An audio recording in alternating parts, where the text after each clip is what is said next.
ಈಗಲೇ ಚಂದಾದಾರರಾಗಿ ನಿಮ್ಮ ನೆಚ್ಚಿನ ಶೋಗಳನ್ನು ನೋಡಿ.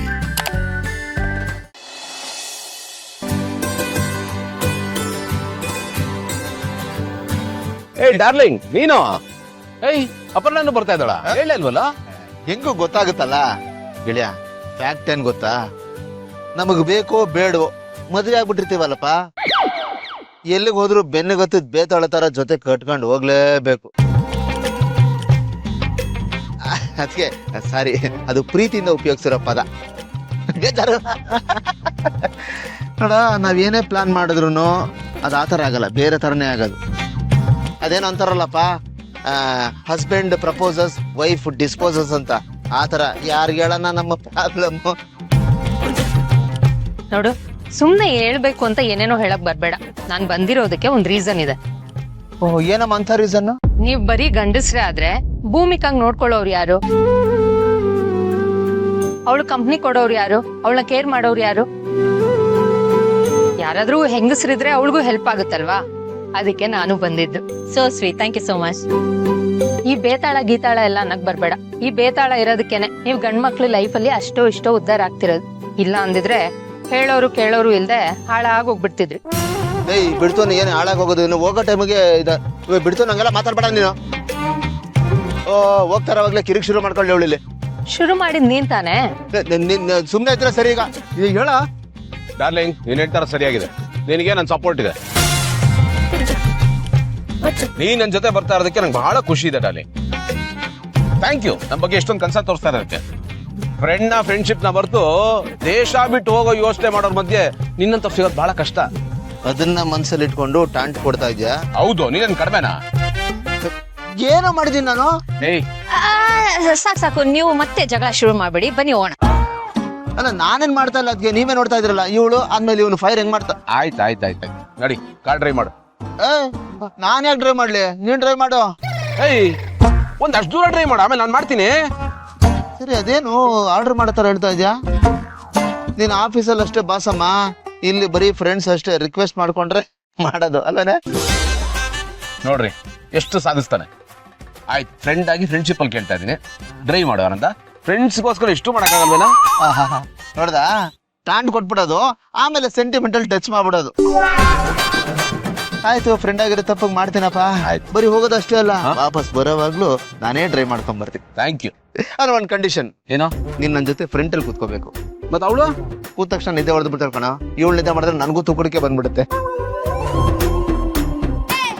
ಸರಿ, ನಾ ಇಬ್ರು ಮಾತಾಡ್ಕೊಂಡು ಹೋಗೋಣ. ಅದಕ್ಕೆ ಇವಳಿಂದ ಬರ್ತಾಳಲ್ಲ, ಇವಳ ಜೊತೆ ನೀವು ಹಂಗೆ ರೆಸ್ಟ್ ತಗೊಂಬಿಡಿ.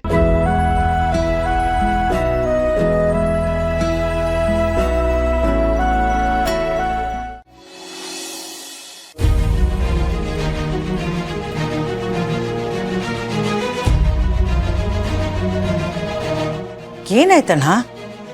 ನಾನು ನೋಡ್ತಾ ಇದ್ದೀನಿ, ಆ ಕಡೆಯಿಂದ ಈ ಕಡೆ, ಈ ಕಡೆಯಿಂದ ಆ ಕಡೆ ಮಾರ್ಚ್ ಪಾಸ್ ಮಾಡ್ತಾ ಇದೆಯಾ?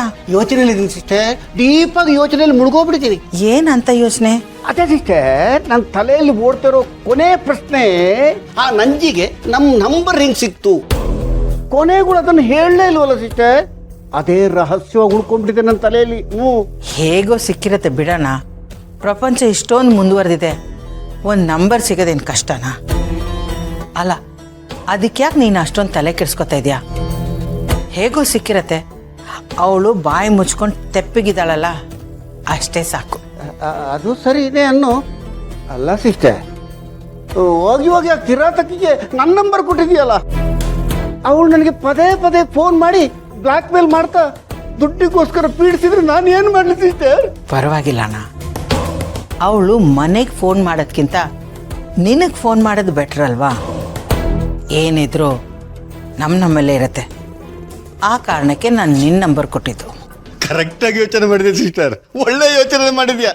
ಅಲ್ಲ ಸಿಸ್ಟರ್, ನಿನ್ನ ಹಿರಿ ಮಗ ಮತ್ತೆ ಹಿರಿ ಸೊಸೆ ಮನೆಯಲ್ಲಿಲ್ಲ, ಕಿರಿ ಮಗ ಮತ್ತೆ ಕಿರಿ ಸೊಸೆನೂ ಮನೆಯಲ್ಲಿಲ್ಲ. ಅದೇ ನಮ್ಮ ಪಾಲಿನ ದೌರ್ಭಾಗ್ಯ. ಅವಳನ್ನ ಹಾಸ್ಪಿಟ್ಲಿಗೆ ಅಡ್ಮಿಟ್ ಮಾಡಕ್ಕೆ ಕರ್ಕೊಂಡೋಗಿದಾರಂತೆ. ಈ ಗುಜಿರಿಗೆ ಹಾಕೋ ಗಾಡಿನ ಸರ್ವಿಸಿಂಗ್ ಬಿಡ್ತಾರಲ್ಲ, ಹಂಗಾಯ್ತು ಕತೆ. ಅಲ್ಲ ಸಿಸ್ಟರ್, ಆ ಗಾಡಿನ ಎಲ್ಲಿ ಕಳಿಸಿರ್ಬೋದು? ಯಾರು ಗೊತ್ತಣ್ಣ, ಅದಕ್ಕೆಲ್ಲ ನಾನು ತಲೆ ಕೆಡಿಸ್ಕೊಳ್ಳಲ್ಲ. ಅವಳನ್ನ ಎಲ್ಲಿ ಕಳಿಸಿದ್ರೇನು, ಅವಳು ಗುಣ ಆಗಬೇಕಲ್ವಾ? ನೀನು ಈಗ ತಾನೇ ಹೇಳಿದೆ, ಅದು ರಿಪೇರ್ ಆಗದೆ ಇರೋ ಕೇಸು ಅಂತ. ಸುಮ್ಮನೆ ಟೈಮು ದುಡ್ಡೆಲ್ಲ ವೇಸ್ಟ್ ಮಾಡ್ತಿದ್ದಾರೆ.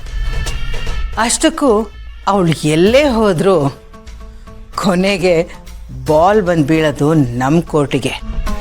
ಅವಳ ಹಣೆ ಬಾರ ನಿರ್ಧಾರ ಮಾಡೋದು ನಾನೇ. Correct sister. ಅದು ಎಲ್ಲೇ ಇದ್ರೂ ನಿನ್ನವರೆಗೂ ಬರಲೇಬೇಕು. ಬಂದ್ಮೇಲೆ ಸುಮ್ಮನೆ ಇರ್ತೀಯ ನೀನು, ನಿಧಾನ ಕಡ್ಡಿ ಎಲ್ಲ ಆಡಿಸ್ತೀಯ. ಎಷ್ಟು ಗಬ್ಬೆಬ್ಸಕ್ಕೆ ಸಾಧ್ಯನ ಅಷ್ಟು ಗಬ್ಬೆಬ್ಬಿಡ್ತೀಯ. ಇದನ್ನೇ ತಾನೇ ನೀನು ಮೊದಲಿಂದಲೂ ಮಾಡ್ತಾ ಬಂದಿರೋದು. ಎಲ್ಲಾದರೂ ಹೋಗ್ಲಿ ಅಣ್ಣ, ನಮಗೇನು, ನಾವು 4 ಜನ ಮನೇಲಿದ್ದೀವಿ, ಆರಾಮಾಗಿ ನೆಮ್ಮದಿಯಾಗಿರೋಣ. ಛೇ, ಎಲ್ಲಿ ನಮ್ದಿ ಇದಳಲ್ಲ ಚೋಟ ಸೈತಾನ್ ಯೋನು ಮಲ್ಲಿ. ಅವಳು ಇಲ್ಲಿಂದಲೇ ನಿನ್ನ ಹಿರಿ ಸೊಸೆಗೆ ಎಲ್ಲ ಮಾಹಿತಿಯನ್ನು ಗುಪ್ತವಾಗಿ ರವಾನಿಸ್ತಾ ಇರ್ತಾಳೆ, ಗೂಢಾಚಾರಣಿ ಹಾಗೆ. ನಿನ್ನ ಬಿಟ್ರೆ ಎಲ್ಲರೂ ಈ ಮನೆಯಲ್ಲಿ ನಿನ್ನ ಹಿರಿ ಸೊಸೆಗೆ ಗೂಢಾಚಾರಣಿಗಳೇ ಆಗ್ಬಿಟ್ಟಿದ್ದಾರೆ. ನಮ್ಮ ಪ್ರಾಬಲ್ಯ ದಿನೇ ದಿನೇ ಕುಗ್ಗುತ್ತಾ ಇದೆ ಸಿಷ್ಟೇ. ತುಂಬಾ ಕಳವಳಕಾರಿ ಸಂಗತಿ ಇದು. ನಾವು ಇದ್ರ ಬಗ್ಗೆ ಗಮನ ವಹಿಸಲೇಬೇಕು, ಏನಾದರೂ ತುರ್ತು ಕ್ರಮ ತಗೊಳ್ಳೇಬೇಕು. ಅಣ್ಣ, ನನಗೂ ಇದೆಲ್ಲ ನೋಡಿ ನೋಡಿ ಸಾಕಾಗೋಗಿದೆ. ನಾವು ಎಲ್ಲಾದರೂ ಒಂದು ಸ್ವಲ್ಪ ಹೊರಗೆ ಹೋಗಿ ಬರೋಣ, ಮೈಂಡ್ ಫ್ರೀ ಆಗಿರುತ್ತೆ, ಸ್ವಲ್ಪ ಆರಾಮ್ ಸಿಗತ್ತೆ. ಹಾಂ, ಕರೆಕ್ಟಾಗಿ ಹೇಳ್ಬೇಕು ಸಿಸ್ಟರ್. ಎಲ್ಲಿಗೆ ಹೋಗೋಣ? ಎಲ್ಲಾದರೂ ಫಾರ್ಮ್ ಹೌಸ್ಗೆ ಇಲ್ಲ ರೆಸಾರ್ಟ್ಗೆ ಹೋಗೋಣ. ಇಲ್ಲಿದ್ರೆ ಸುಮ್ಮನೆ ತಲೆ ಕೆಡತ್ತೆ. Correct sister. ಎಣ್ಣೆ ಹೊಡಿಯೋದಕ್ಕೆ ಮನೆಗಿಂತ ಹೊರಗಡೆನೇ ಚಂದ. ಅಲ್ಲ, ಎಲ್ಲೋದ್ರೂ ನೀನು ಅಲ್ಲಿಗೆ ಬರ್ತಿಲ್ಲ ಅಣ್ಣ. ಏನು ಮಾಡೋದು ಸಿಸ್ಟರ್?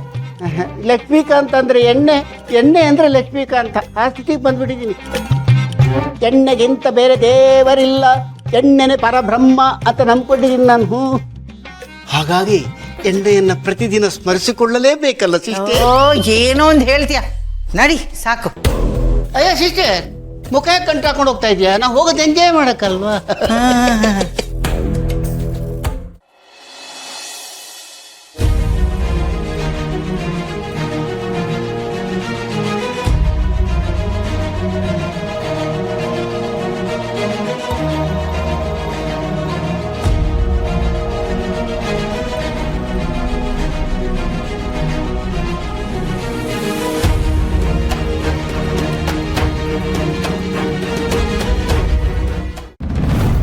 ಅಮ್ಮ, ಅಜ್ಜಿಗೆ ಏನೋ ಮಾಡ್ತಿದ್ದಾರೆ. ಏನಕ್ಕೆ ಮಾಡ್ತಿದ್ದಾರೆ ಹಂಗೆ? ಪುಟ್ಟ, ಅಂದ ನಾನು ಹೇಳ, ಅದ್ರ ಬಗ್ಗೆ ನನಗೆ ತುಂಬಾ ಡೀಪ್ ಆಗಿ ಗೊತ್ತು. ಸರಿ ಮೇಡಮ್, ನೀವೇ ಹೇಳಿ. ಇಲ್ಲ ಪರವಾಗಿಲ್ಲ, ನೀವೇ ಹೇಳಿ. ಓಕೆ ಮೇಡಮ್, ಬಾ ಪುಟ್ಟ ಇಲ್ಲಿ. ಅದೇನಂದ್ರೆ, ಈ ಬಾಡಿಲಿ ಬ್ಲಡ್ ಅಂದ್ರೆ ರಕ್ತ ನೀಟಾಗಿ ಫ್ಲೋ ಆಗ್ಬೇಕಲ್ಲ, ಅಂದ್ರೆ ಬಾಡಿ ಒಳಗಡೆ ಹರಿಬೇಕಲ್ಲ, ಹಂಗಾಗ್ಲಿ ಅಂತ ಈ ತರ ಮಾಡ್ತಾರೆ.